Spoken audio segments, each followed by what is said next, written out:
సంతోషంగా చేసుకునేటటువంటి పండగ. ప్రత్యేకించి సంక్రాంతి పండగ అనేటప్పటికీ దాని శోభమే ప్రతి ఇంటి ముందు కూడా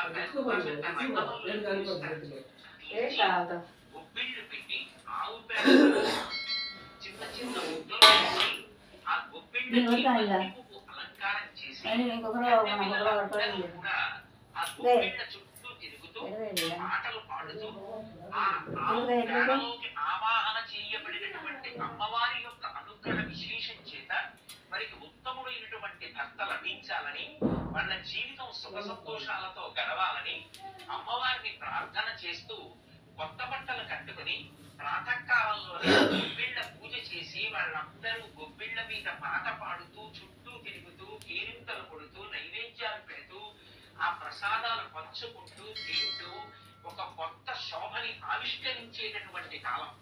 అలాగే గంగిరెద్దు మనకి ఎద్దు ఎంతో పూజనీయమైనటువంటి జంతువు. అది స్వయంగా పరమశివునికి వాహనం.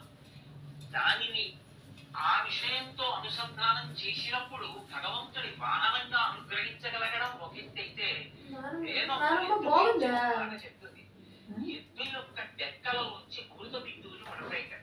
వ్యవసాయం ప్రారంభం చేసే ముందు ఎద్దుని తీసుకొచ్చి దాని మెడ మీద నాగలి ఉంచి శ్రీపాదరాజం శరణం ప్రవర్తే, శ్రీపాదరాజం శరణం ప్రవర్తే, శ్రీపాదరాజం శరణం. భూమిలోంచి వచ్చేటటువంటి పంట ఏది ఉంటుందో ఆ పంట బీజోకారకం అవుతుంది.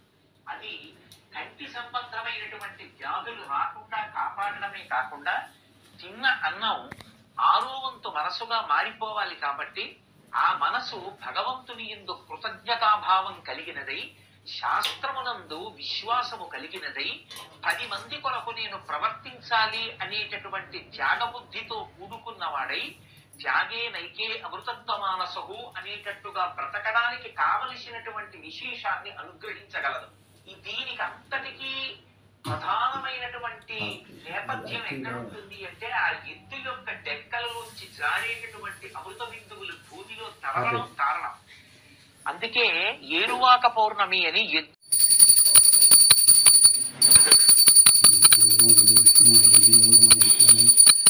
సాక్షాత్ పరబ్రహ్మ తస్మై శ్రీ గురవే నమః. శ్రీపాదరాజం శరణం ప్రవర్తే, శ్రీపాదరాజం శరణం ప్రవర్తే. హరి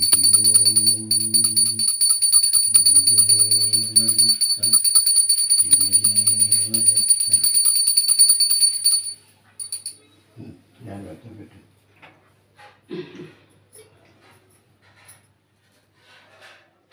వేదరాజు వచ్చేసినావా?